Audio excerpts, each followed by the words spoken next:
Hey, everybody. Scott and I fixing our hair before we went live. You'd think we're related, right? So if you're not familiar with Scott Higham, he joins me for his first Drum Talk TV hazing, first time offender, first time victim, guest. He's worked in the realms of progressive rock, pop rock, metal, all kinds of different musicals. He's worked with a guy maybe you've seen on our show, Oliver Wakeman's been on a few times, having recently drummed on Oliver's new solo album, Anam Cara, which is awesome. He also drummed for Pendragon from 2008 to 2014. Eager to talk about that band. I love that band's music. And others he's performed: the Shadowkeep, Clive Nolan Vinyl Destination, the Fabulous Feedback Band. Love that freaking name. Almost anyone qualifies if you've ever played in a club with a crappy sound engineer, right? Not that there's really any out there. Alan Reed, it just goes on and on. Scott, welcome all the way from South Sussex, UK. How are you? I'm good, thanks, Dan. How you doing? Thanks so much for having me on.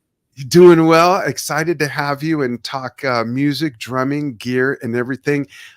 One of the things I want to touch on before we get on to the experience of working with Grindmaster Oliver Wakeman, before we get into that debacle, just kidding, and of course Pendragon. Let's talk about something as musicians and drummers that we were talking about in conversation with Steve before we went live. And what that is everyone has a different method of learning. You know, some people learned their instrument, whether it's cello, saxophone, drums, guitar, whatever, in a very academic way, and they're really good sight readers, or they can read charts, or they make their own notes to learn music. I used to be able to do that, but I haven't had to read music in like maybe 30 years or something, and it's kind of rusty. It's like picking up an old language and over myself. But you and I think we have something in common where I'd love to hear from other people watching. Feel free to chime in the comments, folks. And that is that we both have a good ear, and, well, I was going to say a good memory. I have a good memory when it comes to music, and that's about it. Like, I don't even remember what day it is or if it's an underwear day. But we talked about just listening to things over and over and over. Talk about your experience with that. Well, for me, I never learned to read music. I don't know how to read music. Never have. So very similar. Always learned. I learned by ear from a very young age, which has its pluses and minuses. It does mean that I have to listen to things hundreds of times, get them in my head, and I get to absolutely immerse myself in the music and know it. I do write myself kind of my own notation, cheat notes, but very basic, my language. But no, I don't know how to read music. So it's amazing I've had a career in music. But it's been great, actually. I end up learning the bass part, the guitar part, the lyrics. You get the whole thing in your head. Yeah, see, I think that is critical, whether one can read music really well or not. To me, knowing the lyrics, even if it's in a different language, knowing the phrasing, the notes, it's another instrument, right? So knowing the vocals, the bass, the guitar, keyboards, if there's keyboards, brass, if there's brass, whatever, to me, that's the roadmap. Whereas, because if someone says, start from the part that goes, dun, dun, dun, dun, dun, if I only read music, I don't know. I'd have to say, what measure? Where are we starting from? But knowing everyone else's phrasing and dynamics, where there's a key change, even if you don't read music, you can hear a key change. To me, that's been critical. And a big part of how I've learned by ear is knowing what everyone else is doing. Has that helped you as well? 100%. Yeah. What I tend to do is when I'm working with anybody is try and get in their head get the story of what they're trying to tell through music. So by understanding where they're coming from and the story they're trying to tell in that particular song or album or whatever, it actually helps guide my drum parts to complement what they're doing musically on their instrument. And that's great. You're immersed more in the whole picture, rather than just relying on stanzas of written rhythmic music of what the drum part should be doing, right? Yeah. You can. You'll always get guides. Yeah. And most people say, look, there's the guide, but you can go off piste if you want. We want your personality in it. So it gives by knowing a bit more about the song and what they're trying to do, I personally, I like it. I like to know what the story they're trying to tell. It helps Yeah. me and play my parts, as I say, to compliment. So for me, because of my age, when I was learning all this crazy stuff as a kid, Brain Salad Surgery by ELP, Lamb Lies Down on Broadway by Genesis, Close to the Edge by Us, name any Rush album, all that stuff. It was all on vinyl, and you couldn't scrub back, and you couldn't just copy a part and paste it over and over so that part would play over and over. For like something like YYZ, when that came out from Rush, when was that, 1980, 81, whatever, it's all a blur to me now, but it was all on vinyl. So listening to YYZ and getting to that fill, wait, what just happened there? You have to pick the needle up, find it, play it back, pick the needle up, put it back, and then I didn't have drums in my bedroom at that time, so I'd run down to the room where my drums are, sit down and go, wait, what was that? Run back upstairs, listen to it. It was madness to learn that way, but if I didn't have the good ear or memory, I never could have learned that way. I would have had to sit there with a pencil, listen to it over and over, notate it out. And to me, it's quicker to just learn by ear. And now I'm not saying, folks, I know everyone's hating on me right now out there. I'm not saying any one way is wrong or right. It's what works best for you. And this is just something that Scott and I have in common. Absolutely. I've got massive respect for people that can read, because they tend to do it way quicker than I can. They've got the ear as well. They're doing both at the same time. It just speeds up the process, I guess. And I'd love to learn. I'd love to know, but probably too far down the road. But do you remember when I think it was the early 80s when they brought out those hi-fi systems where you could record from your vinyl to tape. Yeah. And you could just rewind the tape, and it made learning it so much quicker, I found anyway. Yeah, that's true. Long before even the YouTube era. Yeah. Yeah. Oh, yeah. We go way back, right? Funny. I want to talk about where you started. Like, why drums? Or are drums your first instrument? Do you play anything else? No, I'm a singer as well. But this all started because my father was a lead singer. So I was brought up with my dad in bands, in cover bands from the day I was born. And I think my grandmother played piano, and my grandfather's a drummer and a singer. I think it ran in the family, the musical side on my dad's side. So yeah, my dad was a singer. So from a very young age, I used to go and watch rehearsals and watch how he would write his lyrics and learn the vocals in the front room, every week, ready for a gig on a Saturday or whatever. So it was very much in the family, but it was actually my brother who started playing drums first. And of course, being the younger brother, I just wanted to copy what he was doing.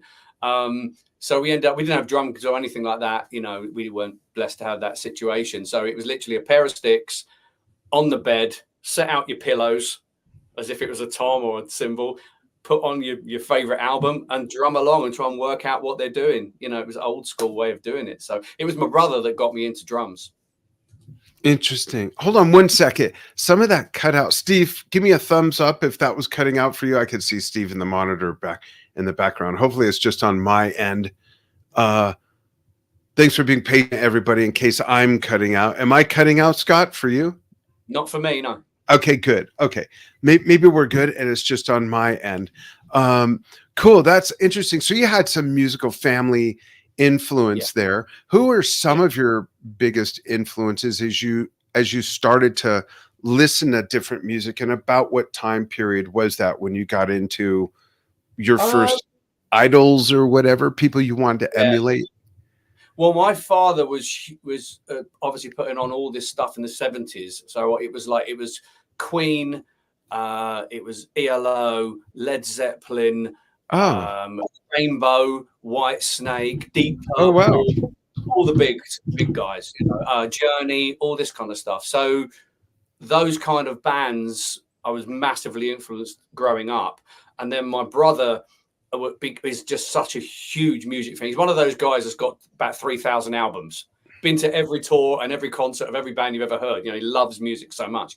So he was my encyclopedia. So when we got into the 80s, all the heavier stuff like the Iron Maiden and Metallicas and all the rest. And he was a huge Rush fan as well, and Yes, and all this stuff. So he influenced me on that side. But the early stuff was all that kind of hard rock, middle of the road, I suppose you would say. But some of what I consider now some of the greatest bands of all time, I was very blessed to have been born in that era. And my dad, you know, listened to him. I mean, Brain Salad Surgery was on in the car on the way to school. Interesting. There's a nice mix of music there, and I hear some of it come out in your playing, which is really cool. Oh, cool. So I want to go through some of the music that I'm familiar with that you have played. Anam Cara, of course, with Oliver Wakeman. What was that experience like, and how was the process of learning that music? Did Oliver walk you through it, or did you guys get together and he'd play you a bit and then you'd play to it? Did he send you tapes? What was that process like, being that we know he didn't send you charts? He didn't send me charts, no. And of course, I started with, you know, I don't read music. Don't worry about that. He went, you'll be fine. It started with, I actually recorded an EP for him the year or two before. And we worked together on that. And we got on so great. We just clicked like mates, you know, like buddies straight away. And we loved the way we both worked together. So he would send me pretty much complete songs with ideas and then go, okay, do your thing.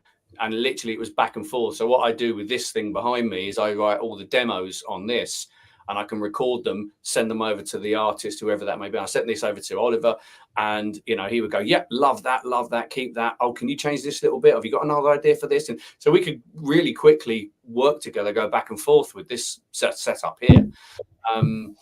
Yeah, and it was very organic. You know, he if he heard something, he would move with, you know, what was right for the track.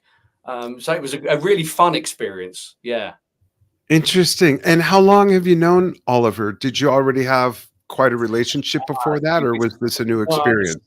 It's a funny story, really. I actually met Oliver in 2007 when I was doing the Clive Nolan's musical called She. And we did a live DVD in Poland. And that night, Palace was supporting, and also Oliver Wakeman Band before the musical went on. So I think everyone was recording a DVD that night. We sort of clumped it together as one big show. So that's when I first met Oliver. And I didn't know this. But Oliver told me a couple of weeks ago. He said, do you remember when we first met? I said, yeah, I remember saying hello. He said, no, you came up to me and went, if you ever need a drummer, here's my number.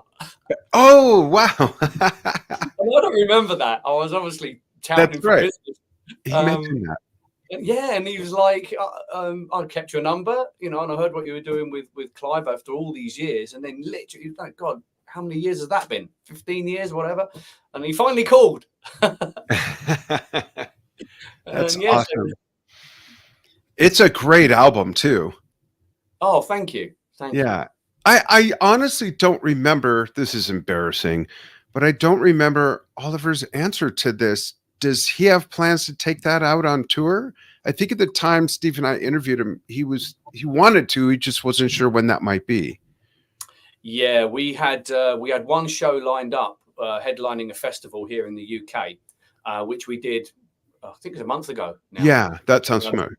Yeah, and it was we did Summer's End, and it went down a treat. It was absolutely brilliant, phenomenal show. Everyone loved it. Great feedback from it. And as you know, the band were all put together for this album.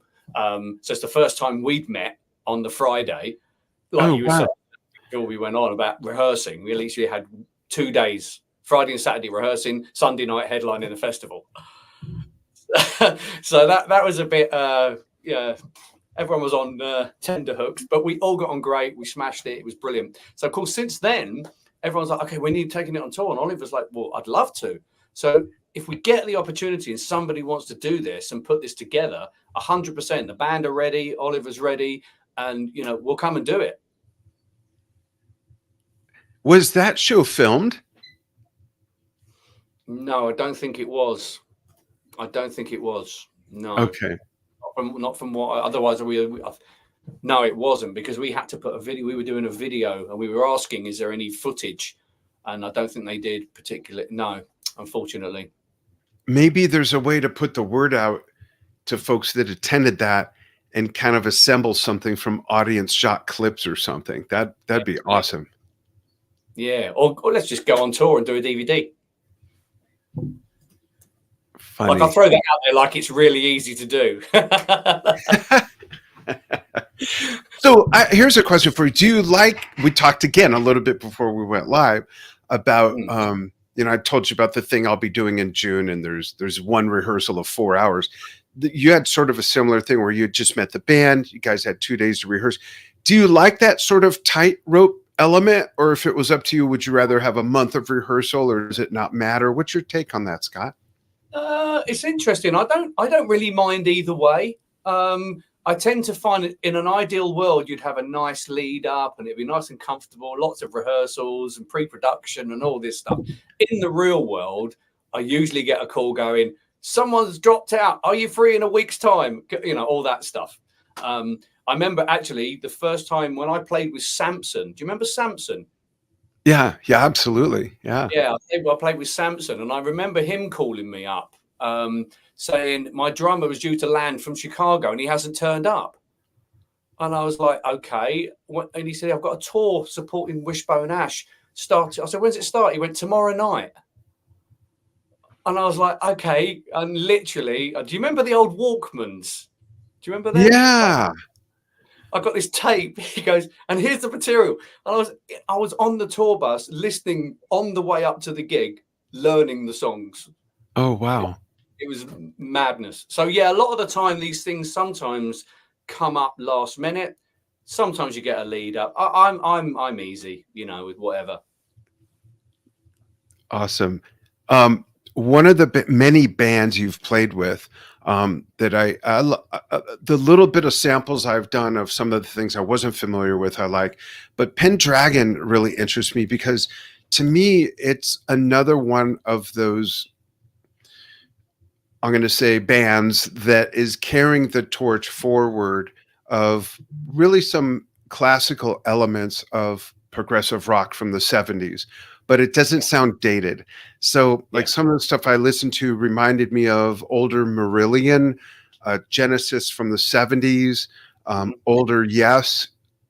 What was it like playing in that band? I mean, you were with them for quite a few years, and like, sometimes I'll mention stuff like that and someone will say, "No, those weren't any of our influences at all." But it's interesting how sometimes someone from the outside can interpret someone else's music with whatever they're familiar with is what's going to give it their context. You know what I mean? So for all I know, it was Neil Diamond and Barbra Streisand influenced. I don't know. Yeah. Well, I don't know if to ask Nick, but that's the genius that's Nick Barrett, because he is Mr. Pendragon. He writes absolutely everything. It's all from him. Wow. And I do know that he was a huge Genesis fan, and of that era and stuff like that. So but it's influences. He's got his own style. He took it in that direction. But he's always been open to so many different styles of music. He would listen to loads of different stuff. So it was interesting that he wasn't always stuck in that one genre, but there'll always be elements of that progressive side to his writing. So when we say about an outsider, I was a bit like an outsider. I mean, I joined them for the 30-year anniversary tour. Oh, wow.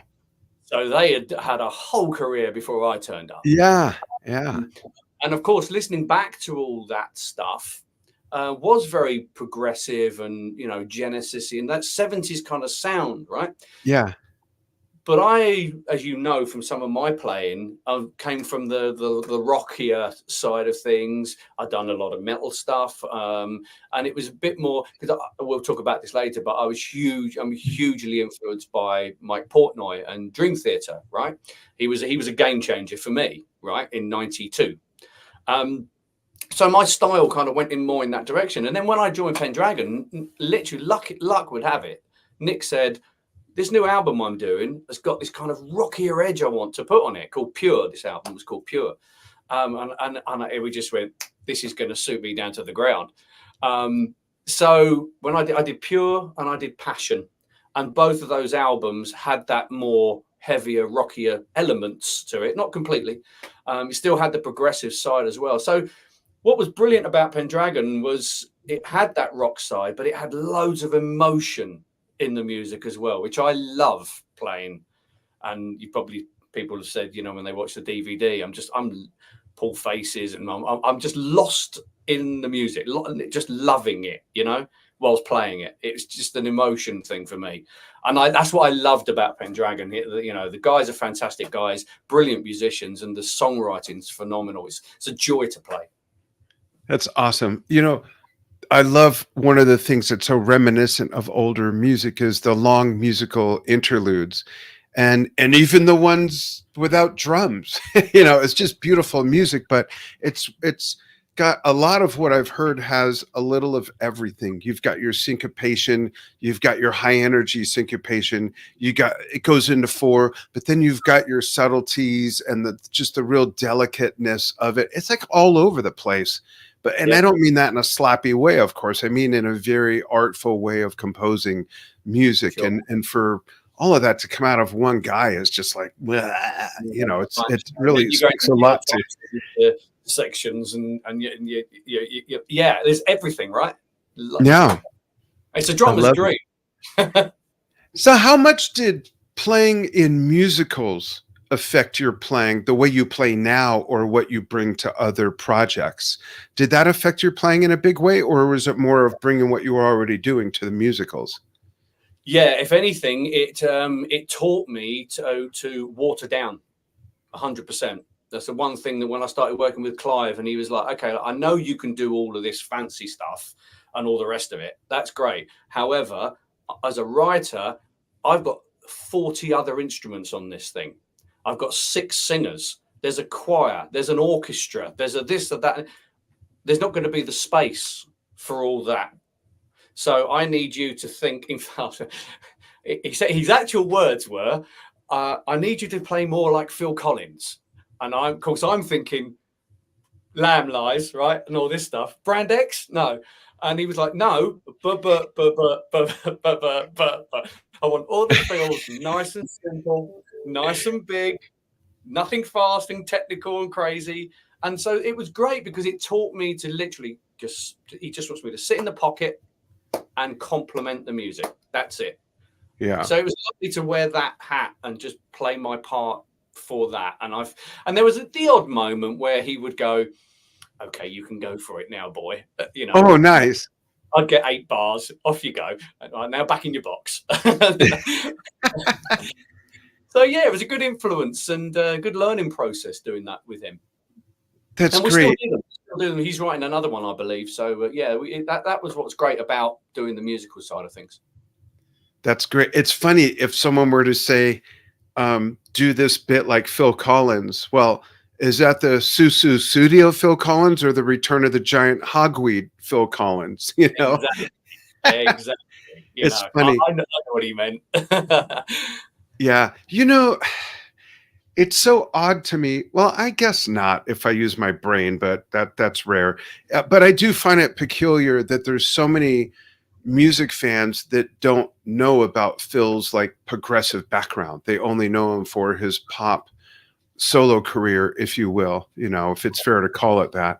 But I think that's good. I think that shows what a crossover artist he was to be so huge in one arena, no pun intended, but then to make just as big a mark, if not bigger, in a whole other arena where those music fans, a lot of them didn't even know about what was going on back there. You know, it's quite interesting. It says a lot about his musicality. He's unreal, isn't he? And he used to live up the road from here, apparently, 5 minutes from where I live. Yeah, the guy's a genius. He's unreal, you know, what he's achieved, how he's done all of that in his career is amazing and influenced so many people. And we've all, I think most drummers can say that they've taken something from Phil at some point. Yeah, absolutely. He's been a huge influence on me. Not just the Genesis stuff. I love Robert Plant's first 2 albums and what Phil did on those. I just love that. Yeah. The drumming on there is so good, and it's not like that sounds like Genesis because it's Phil's playing. It sounds like Phil Collins, which I just love. It's great. Plus that drum sound. See, that's why I still, Scott, have no bottom heads on my big kit. It's all open heads because I love that sound that he had from back in the 70s, that whole concert tom, nothing on the heads to mute them, just a boo, the sound, the tones, the breathing of the drums. I just love that. I have bottom heads on my two smaller kits, but I just love that sound, which leads me to ask you about gear. I see there's a beautiful electronic kit behind you. And before we go into other gear that you play, Scott, help me with this. Why is it that people don't have a problem with electric pianos, electric guitars, electric basses, but so many people have problems with electric drums? What's up with that? Why is that an issue? Because they're not the same. They're just not. And they never, I'm not sure they ever will be. They're great and they're fantastic at what they can do. But you're never going to beat a piece of wood with heads and cymbals all making one particular sound, and the air that gets live, or when you're around a drum. There's something so organic about that sound that's just, it's almost spiritual, isn't it, when you hear a drummer on a drum kit? This is very precise and nice sounds and does a job. And there's nothing wrong with it whatsoever. I've got nothing against them at all. And as I say, I use them for demos. I have used it live once or twice and hated every second of it. It was awful. For me, it wasn't the same. And actually, I found that the guitarists were like, yeah, I've got you in my ears, but I don't feel that air. I don't feel that energy when you put that stick into that drum or that cymbal, because as you know, and most drummers out there know, you can play these things with different velocities on a drum kit and really make the whole thing sing as an instrument, which is so hard to get, I think, on an electric kit. I think they're just two different things. What do you think?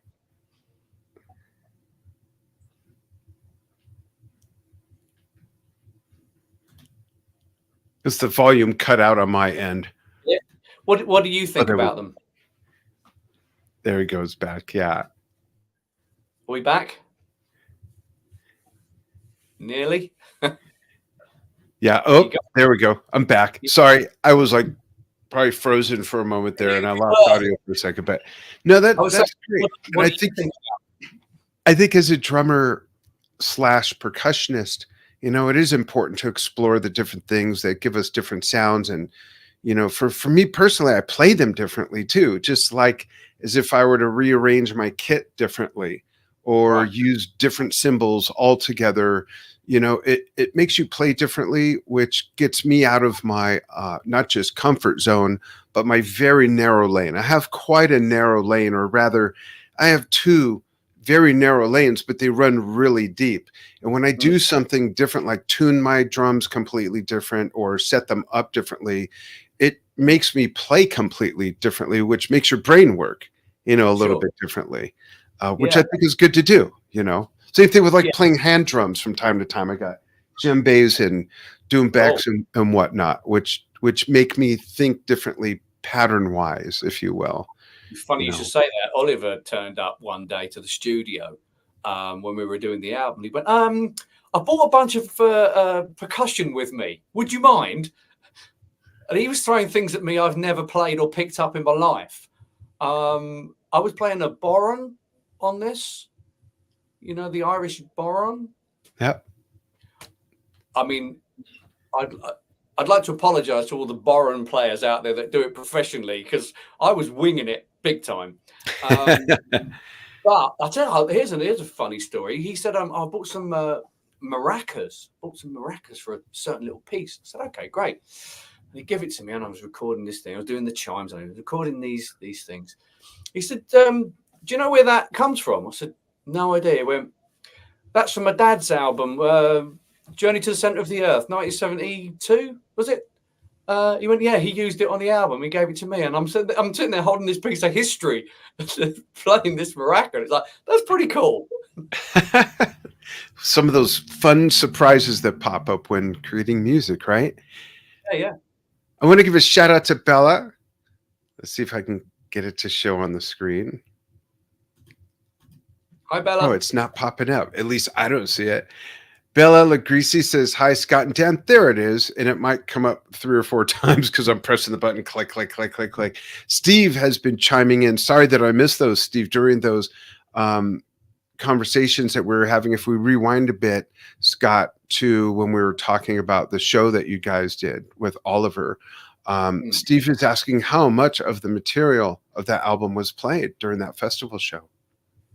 That's a good question. I believe Do you remember? It was 3 or 4. Oh, wow. However, we did play Yes songs from the album that had never been played live, From a Page. From a Page, cool. Yeah. So we played 2 or 3 songs from 2 or 3 Yes songs, some Oliver songs from his old albums, and I think it was about 3 or 4 from Anam Cara. Cool. And then Steve also has a question I'll put up here. It says, when playing progressive rock, metal, and pop rock, does it take a bit to adapt as you shift between genres, become second nature at a certain point? That's a good question. How is it for you, Scott? A good question. I guess 40 years in, it becomes second nature now. Just literally because I've done it my whole life. I don't even think about it now. I just switch between sections. I mean, there's even a jazz section on this album. So yeah, it's for me now second nature. But I think if I went back, I'm sure there was a lot more going on trying to work out, how to play these different pieces. But coming back to what I was saying earlier, that's where people like Mr. Michael Portnoy turned up and went, "This is how you do it, guys." And right. Yeah.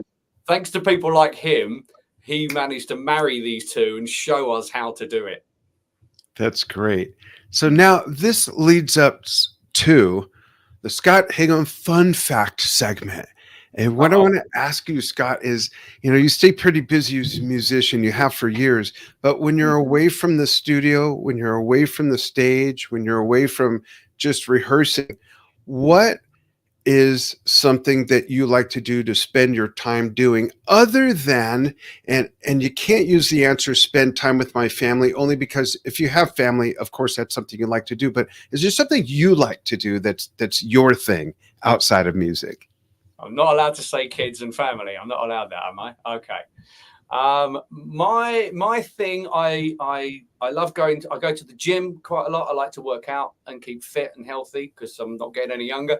I love playing football, and I love playing golf. Yeah, you mentioned golf earlier. Yeah, how's your game? It's okay. I need to get a little bit better. I'm playing off about 15 handicap at the moment, so I need to try and get that down a little bit, but I'm doing all right. That's great. I played about 63. Oh, wow. But that's 63 Fahrenheit. If it's warmer than that, I won't play. At this point, people, I'm sure, are tired of that joke. They've been following us. I pull that out every time. If he's going around in 63, he should be professional. Yeah, I'd probably play more like, I haven't played in a while, but last time I played like between 79 and 84. Even when I played, I didn't play enough to get really good at it, but I loved playing because I played with my dad and it was our thing to get out and whatnot. Nice. I haven't played in a long time, but it's a very relaxing sport / game / pastime, and it kind of qualifies for all three, right? You get outside, fresh air, you smell the grass, it's fun. It's great. I enjoy it. There's people who say, I don't have the patience to chase a little ball around that. That's really not even the object of the game. You either get it or you go, what are you doing? You're hitting a ball around grass. What are you for hours? What do you do? But yeah, once you get the ball, it's cool. Exactly. I'm going to circle back out of the fun fact segment. which Steve will extract for us for something special we're putting together in our membership site. But go back to more like a general interview question. This one does come from producer Steve, and it is, how would you compare the experiences of working with the original bands versus working with cover bands? With both of them, you're learning music, you're playing music, you're performing music, but what are some of the differences that you could think of, Scott, if any, that you would cite? That's really an interesting question, that. Yeah, I've never thought of that either. No, and because what I tend to find is some of I work with some great musicians, but some of the best ones have been in cover bands. They're absolutely phenomenal, and yet they haven't necessarily had an opportunity to do original material. Because obviously the original bands I play with, they're all amazing musicians and they write their own material, and they've gone down that road and had those opportunities, which is brilliant. It's a very interesting question. The differences between the two, not much really, because I see the musicians. It's all about, in here, do you have a professional attitude, regardless of what gig you're at? You know, Right. like I've got this thing with I play with in this band called Vinyl Destination. Actually, it's with Kyle and Amos, who's the bass player with Arena, and Don Stick, who's the guitarist. He's actually played with me when I was in Dante Fox.